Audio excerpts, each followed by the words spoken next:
Is kayak fishing dead? Man, such a great question. Chad Hoover brought me on a show recently to discuss this, and all throughout this video I'm going to stop. I'm going to ask you questions because we want to hear from you.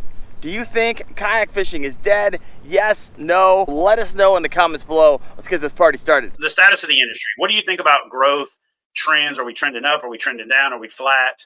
Like, where are we at as an industry? Yeah, I feel like there is this perception. Like I've only been in this 2.5 years, Chad. So with 12 years experience, I don't have a basis for a lot, but I started my channel back, middle of COVID. And so, man, it was hot. Everybody and their brother was trying out kayak fishing because they needed to be 6 feet apart from someone else. And well, what better way to do that than get out in nature? What's even better than that? Get out in the boat where you don't get next to people anyways. And so, as everyone knows, it went hot. And then I don't know if it was recently, but we're looking at the last, 6 months or so. And there might be this perception that, oh, kayak fishing is dying. People are at the ICAST and we're like, oh, well, this boat manufacturer wasn't there. And this boat manufacturer wasn't there. This must mean insert your own narrative. And then you got content creators out there. Is kayak fishing dead? The decline of kayak fishing, this, that, and the other. And so there could be this perception simply based off of, one data point. Hey, Hobie wasn't an ICAST and neither was this company, neither was this company. That must mean they're not there because they don't have money, or it must not be worth it, or they must not be worth investing in. And so it must be dying. That is the conclusion. And we talked about this a little bit off the show. But what is really happening, I believe, in the state of kind of kayak fishing, it's still rocking and rolling, in my opinion. I see more, and this is kind of subjective, I see more kayaks out on the lakes that I fish more than I ever have, even 2 years ago when everyone was buying them. I mean, they're everywhere. And there is a secondary kayak fishing market right now. And I know for me, I haven't bought a single one of my kayaks MSRP from the store. Just didn't do it. Got them both over the last 2 years. My Native Slayer Propel 10, drove 2 hours to Pittsburgh to pick that bad boy up. And my Bonafide P127 drove 2 hours to Dayton to pick that up. And so people aren't, if you're just simply going off of sales, and we can talk about this a little bit because I sent you some market research, which is fascinating. So I'm looking really forward to getting your getting your opinion on that, because it was giving projections for the market through 2027.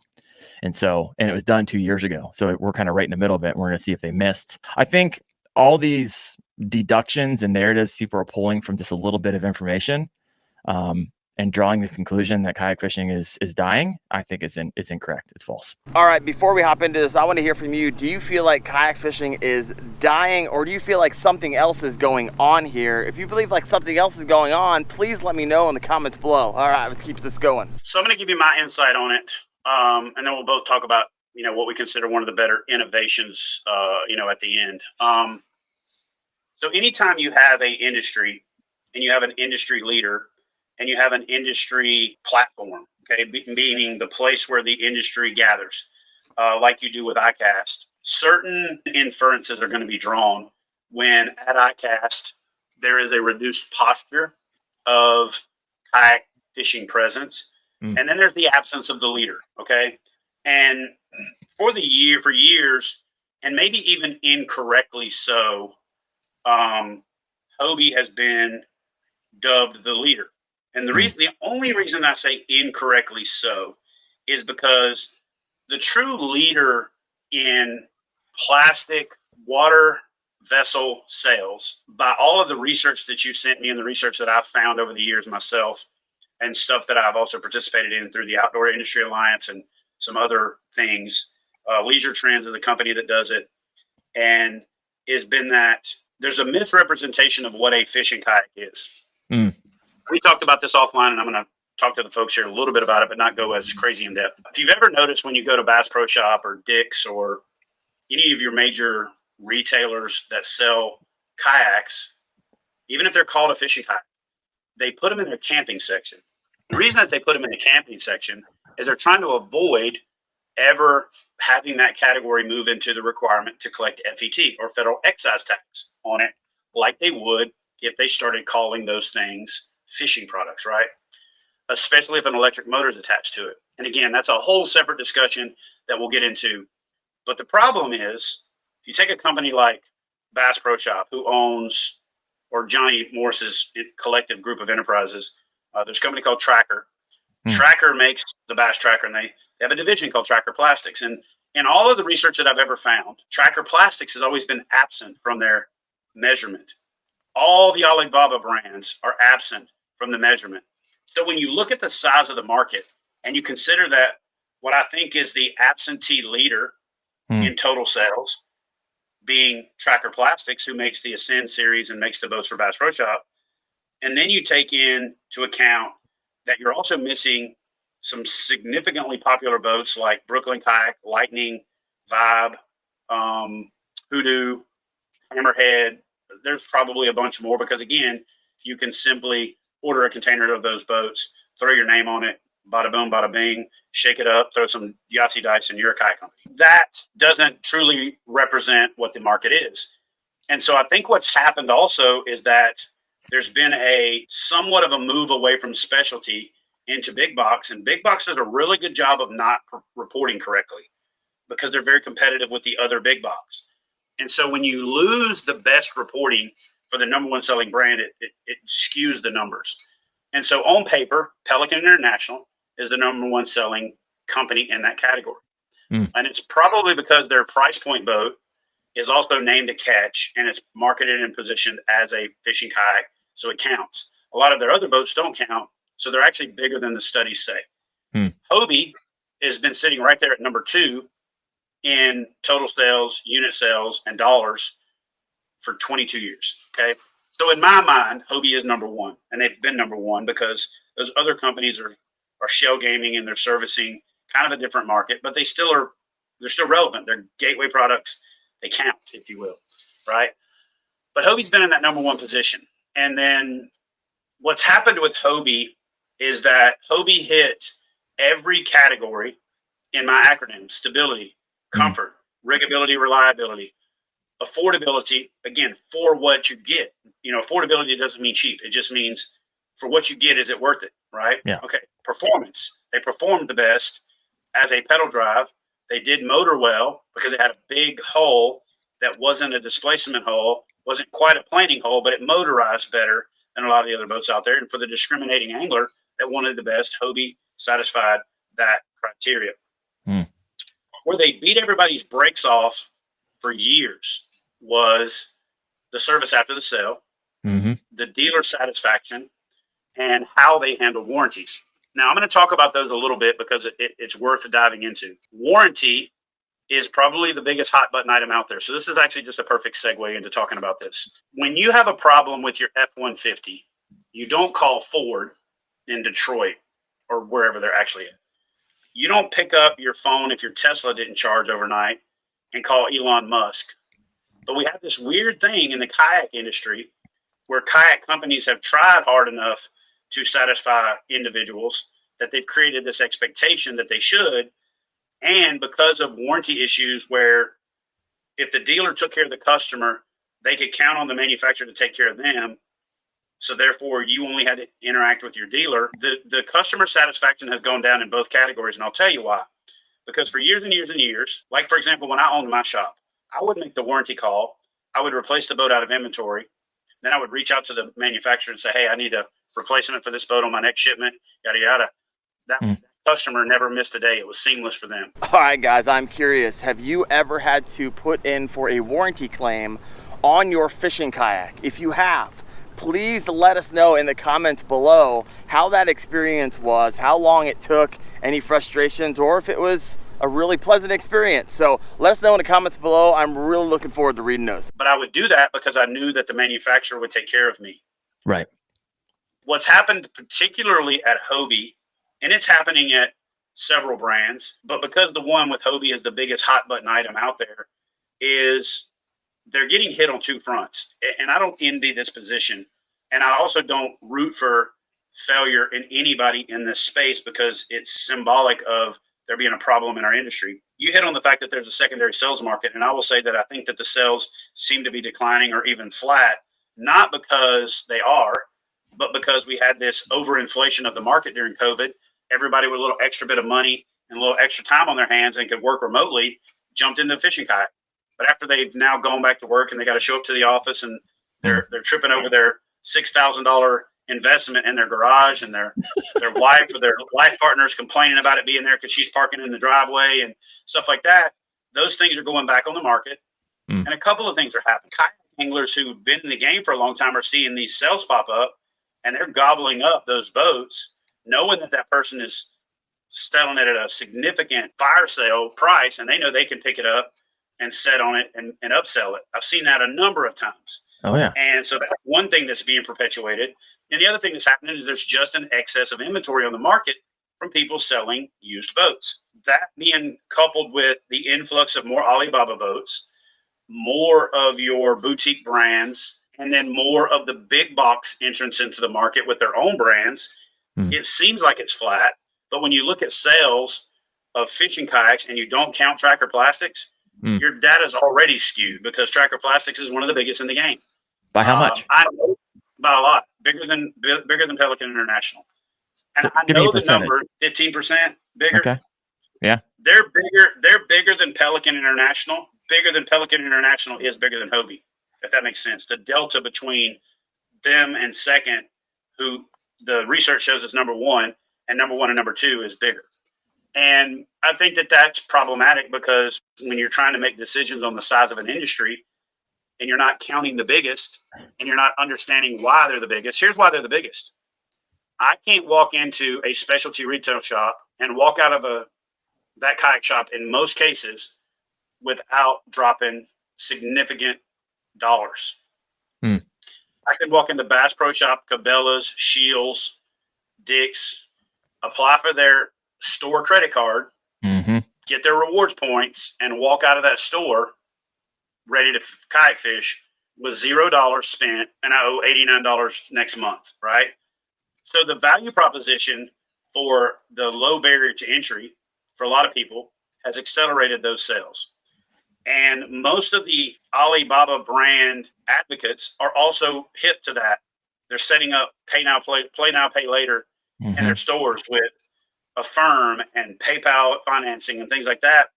And so the traditional sales channel, the traditional sales funnel, get them interested in kayak fishing, bring them to your website, go to the dealer locator, go to the dealer, walk out with a fishing kayak, is the most disrupted it's ever been. But that also means that the market is healthy because, in my opinion, these other subcategory markets wouldn't be thriving because the weakest cells in a disease are the first to die, right? Through a process in our body called autophagy, it kills the weakest cells first. So if you think about an industry as a whole, the industry would not be healthy enough to support new growth, and those newest companies would die first. Right. If the industry sucked. So the fact that there are Brooklyn Kayaks and Hoodoos and Van Hooks and, I can't name them all. That just shows that the industry still worth investing in, and those people are selling those boats. And not all of them are counted in the data, both in the study that you shared with me and the number of studies that I've seen over the years. So I think kayak fishing is the healthiest it's ever been, but I think we're in for a 2-year right sizing from what we went through with this crazy spike during COVID. And I think it's just going to be one of those things that's going to have some casualties. One of the biggest casualties out there is the confidence in Hobie as a brand. And it sucks because that trickles down to everybody. Sure. Right? There's people that think because I do a series and the BOS is a competition with me and all that I'm somehow rooting for Hobie's demise. And that's not the case because I'm in kayak fishing. I make a living kayak fishing. So bad things in kayak fishing are bad for business for me. And so I hope, and I'm fairly confident that Hobie is going to get it figured out, but it's going to be a reverse engineered process because right now you've got kind of like an imploding situation that's happening. Last year was the first time in recorded history that Hobie discounted that I ever saw in my life. In fact, they were very, very opposed to it. Well, this year they discounted again. And the first time that they discounted, not every dealer got on board with it. And this time I think it was across the board. Everybody was squawking about it, posting about it, talking about it. And when I look at the numbers of what they sold that boat for, I know what margins are. I know what freight costs to get the boats from California to a dealer somewhere in the Midwest or Northeast or even the Southeast. I know that most of those retailers are dumping those boats to get rid of inventory and to just recoup their investment. But that means they're not making money. So that means they're not going to be successful. It also means that if they had that hard of a time selling the inventory that they bought the year before, even at a discount, they're going to be less likely to place a very robust order for their preseason, which starts in August in this industry. And so that's going to be a problem. It's going to be a problem for the fact that now you took this snowball that Hobie had going, and now that snowball is melting. It's very hard to get momentum going back uphill once you start rolling downhill even a little bit. And so I hope they figure it out. I think that they legitimately, and I've said it in a number of videos, I think that the links could have been a game changer if they further invested in that concept, if they further invested in that process. I think inflatable is one of the categories in the future. And I think if they had taken that iTrek concept a little further, made it a little more durable on the surface, on the top part of the deck, and offered even maybe a 14 and a half, bigger version for bigger people, that boat could have destroyed it. It could have crushed it. But the links, because it was a foam filled, different type of injection molding process, I felt like it could be potentially the future of how boats are manufactured. And now, because of that downturn in their demand and those issues, it's going to slow their innovation. And what I loved about Hobie's innovation is it pushed everybody else. I don't know if it's not pushing everybody else, because now what I think happens is people are vying for the title. All right, guys, Hobie. So let me know what you think in the comments. Is the company eroding slowly? Do they have a problem with consumer satisfaction? Do they have a problem with dealer satisfaction? I would love to hear your take, especially if any firsthand experience, in the comments. All right, head back on in. And I'm going to get some for saying this, but I'm just going to tell you how it is. You can disagree with me if you want to, and there's nothing wrong with being wrong. Sometimes you're just going to be wrong. But here's the situation. I've been in this industry for a long time. I've been kayak fishing. It'll be 30 years in November. I've been in the professional side of this industry for almost 2 decades, and everybody conceded that Hobie was number one. Right. Like, it was just Hobie's number one. This is the price point that they're at. We're not going to challenge that price point, and we're all going to compete down here for number 2 through whatever. And now you've got Big Adventures emboldened to cross that big price threshold with the Titan X. You've got Old Town knocking on the door with the Autopilot series for the last couple of years. But remember, they stayed right below that threshold. Okay, so I'm just going to tell you guys this is how it works. For a long time, they conceded. Hobie's number one. Their boat's $5,000. We're going to stay here around $4,000, even with our flagship boat. So here's what the real problem that I see is. Not problem. The status of the industry is warranty has become a big issue for Hobie, both with cracked holes, seized drives, particularly the 360 drive. And most of the people that I talk to, dealers, users, pro staffers, everybody along the way, there's at least some level of dissatisfaction at every level, at the dealer level, the reps, the consumers. We talked about our buddy Alex. We're not going to go too hard in that tangent, because Alex is actually going to come here in November around the time of the Knucklehead thing, and we're going to collab. We're going to do some videos. We're going to do a UFC style weigh-in for all the popular fishing kayaks and say, this is what they say on the website. This is what they actually weigh. We're going to actually go out and do some weight capacity testing. We're going to get some sandbags and some metal plates, and we're going to test these boats with the weight that the manufacturers say that they are. Not the weight that the angler says they are, but the weight that is actually, certified weights. Huh. And so I'm looking forward to doing that. And then we're going to flip some boats and play the game that Alex loves to play. I think he almost creates a misrepresentation of how good he actually is by some of his antics. And I get it. It's part of it. But the guy's really actually smart about the industry. And he gets it. And he's done enough of trying all the different boats that he gets feedback from everybody. And because he's not a pro staffer, he's got 0 F's given and can do whatever he wants to. And that's a unique and kind of a refreshing position. And I really think it's a role that we need. And so he does a good job of filling that void. But the problems with Hobie are indicative of that there's something amiss from a leadership standpoint. Like, I think that somebody could identify these things and take corrective measures. And going into the second year of having the same problems, I'm not sure that that's happening. And I really hope that they figure it out, because I know they moved to Mexico, which is going to allow them to streamline their manufacturing, get more profitable, get more. And if they're more profitable, that means they have more money to put in innovation. They've already demonstrated that they're leaders in innovation.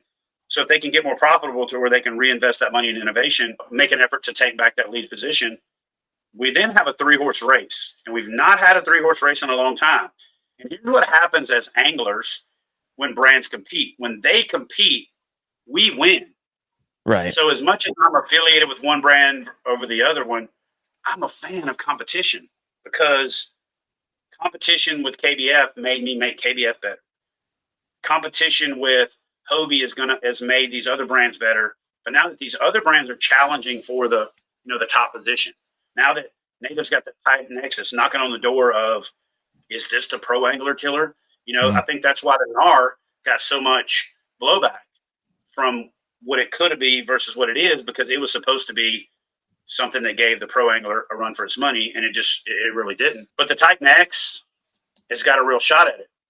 I also think that the EPDL has got a real shot at it. I personally disagree with and agree with some of the takes out there. I understand that people say, oh, it should have worked with all the other drives, the boats that are out there, and you can't always do that. So I understand I understand Old Town's position on that.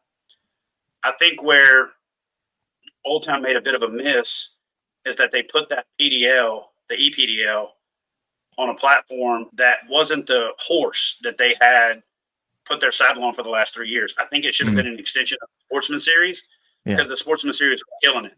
And I think that if there is a miss in that, I think that that's the case. But I also think that they might be smarter than me, and they understand that it needs to appeal to a broader audience, big water being saltwater, and also still appealing to freshwater anglers.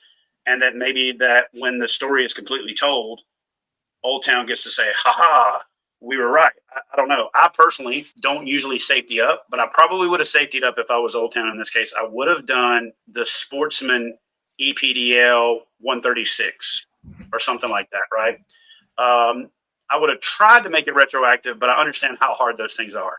Right. But I do think from an innovation standpoint, it just shows that Old Town, one of the biggest players in the game right now, and Native, always been one of the biggest players in the game, are really jockeying for position to be that new number one brand, which then makes it even more problematic for Hobie taking back over the number one slot. And I think that if there is and again, we're doing state of the union for kayak fishing here, guys. So I'm covering everything. Right. If I think there's a bigger issue, the biggest issue that Hobie faces is not consumer confidence. Let's be real. We as consumers and as a biomass of humans have a really short memory. You can lose our loyalty pretty quick. You can also gain it back pretty quick, right? So consumer confidence isn't the hardest road that Hobie has to travel. It's not the hardest row they have to row. It's dealer confidence.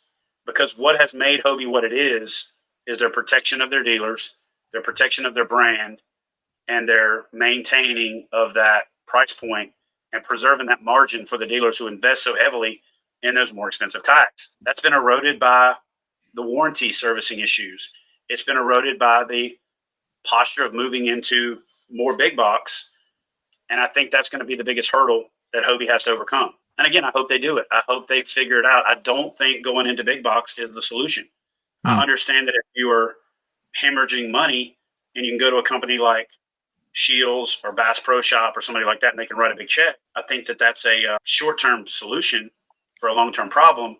And then the ticking time bomb that I'm worried about is if you buy your Hobie from Brad at Sunjammers down in Panama City Beach and you have a problem, Brad at Sunjammers is going to take care of you. That's just how it is.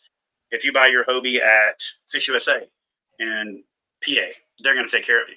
If you buy it at Appomattox River Company in Virginia, in Farmville, they're going to take care of you.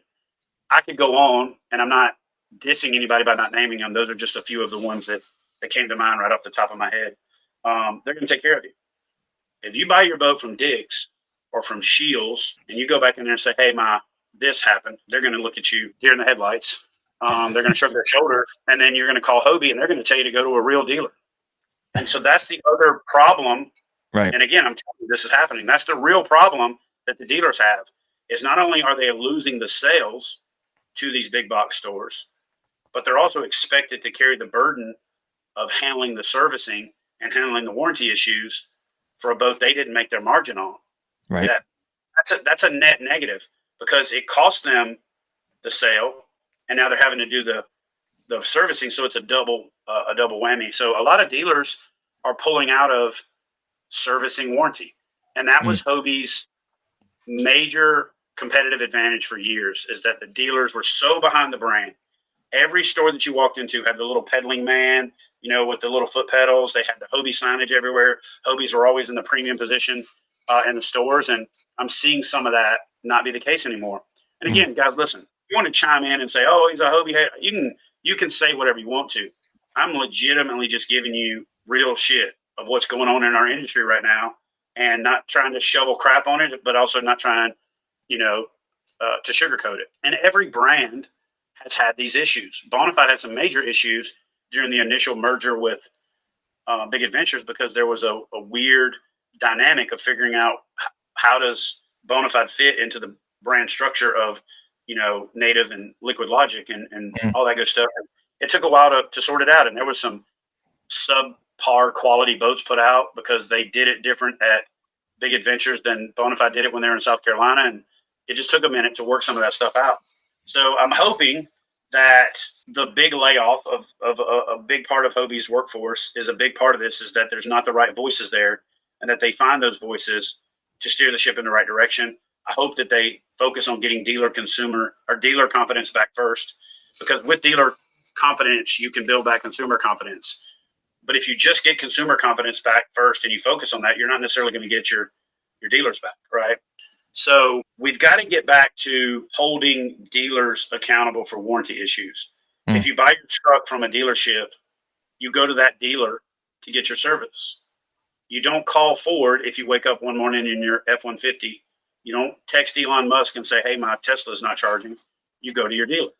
And I think that dealers who make a bigger margin on the boat than the manufacturers do have a responsibility to take care of you. That's the purchase agreement you made. Hey, I'm buying this product from you. If I have a problem with it, I need your help in fixing it.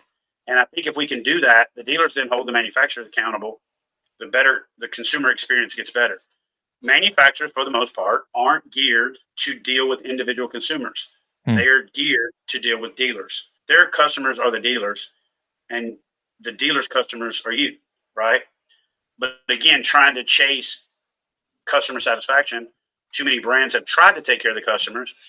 They do the best they can because the national sales manager happens to answer the phone because he's got the time, and he starts the process, and then he gets slammed with his real job, taking care of dealers, and then the ball gets dropped, and Billy Bob doesn't hear from you in 3 weeks, and it's like, what the hell? But Billy Bob should have gone through the dealer. The dealer should have made the call, convey that to the manufacturer. The manufacturer says, "Okay, it's a warranty. Cut out the serial number, destroy the boat, send us proof of destruction. We'll put a new boat on the next shipment to your store." Bada boom, bada bing. That's how it's supposed to work. And that's probably the biggest reason that you've got to take a hard look at this Alibaba boat kind of thing, because the initial purchase is very attractive. I get it. I'll go a little further than Daren and say that it's probably a 2-season purchase more than like a 1-season purchase. You're going to see some degradation in season 1, but you're probably going to get a good 2 seasons out of most of these boats, and several seasons if you're only fishing, once or twice a month or something like that. But the biggest issue is if you have a problem. Okay, guys and girls, let me know. Have you purchased an Alibaba kayak? I want to hear your experience. How long have you owned it? Have you had a good experience? Have you had a horrible experience? If you ever had to put in for a warranty claim, I want to hear it all. So please write that out in the comments below. I look forward to reading that. All right, let's hop back in. By and large, even if you've got a good dealer, that dealer's ordering a container of these boats that is coming from China or Vietnam or wherever. And let's say they sell all other boats, and you go in there and you say, "Hey, I cracked my hull." They got to get another container full of those boats before they're going to be able to fill your warranty. And I've seen it where people have waited a year and a half on some of those brands to get a replace. I've 100% seen it, because here's what else happens. By and large, the next container coming in is already pre-sold because these companies are flipped in the market. So you might have to wait 2-3 containers because they can't just wedge another one in there, right? Right. You can't just strap it to the top. For the most part, these brands are ordering these boats. And the one that's probably done the best at it of all is Vibe. Vibe has actually sold recently. So I think that the new ownership is probably going to invest in, kind of improving that. But out of all of the Alibaba brands, I think they probably did the best job of kind of even getting some of their own designs, even though I think their designs were still, cake decorator of things that other brands had. They did the best job of having enough inventory to where if you had a problem, they could take care of their dealer to take care of you quicker than, say the most of the rest of them. I really do hope that that this warranty thing gets figured out and that the dealer satisfaction thing gets figured out, because if it doesn't, that's a long-term problem for Hobie. It's not a short-term fix. I hope Jackson gets that fire in the belly again. And, I'm really proud of what New Canoe, Feel Free, Old Town, Big Adventures, both Bonafide, and there's stuff that's coming out that I'm excited about that I can't talk about because, I can't talk about it yet. But, not only is there like the new River and then the SKF, and then there's like just there's a list for, several years of projects that have been greenlighted, and I'm excited about that. And I'm hoping that Old Town continues to do what they do. All right, guys, this is a 30-minute clip of an hour-and-a-half interview that Chad and I had talking about the state of the union, the state of kayak fishing. So if you're interested in the full length, hit that sub. I know that Chad's starting a podcast here soon. The full length's going to be on that as well. So go check that out wherever you stream your podcasts. But if you're new to kayak fishing, I got the perfect beginner series for you. Beginner to amateur kayak angler in 3 videos, and I got that playlist for you right here.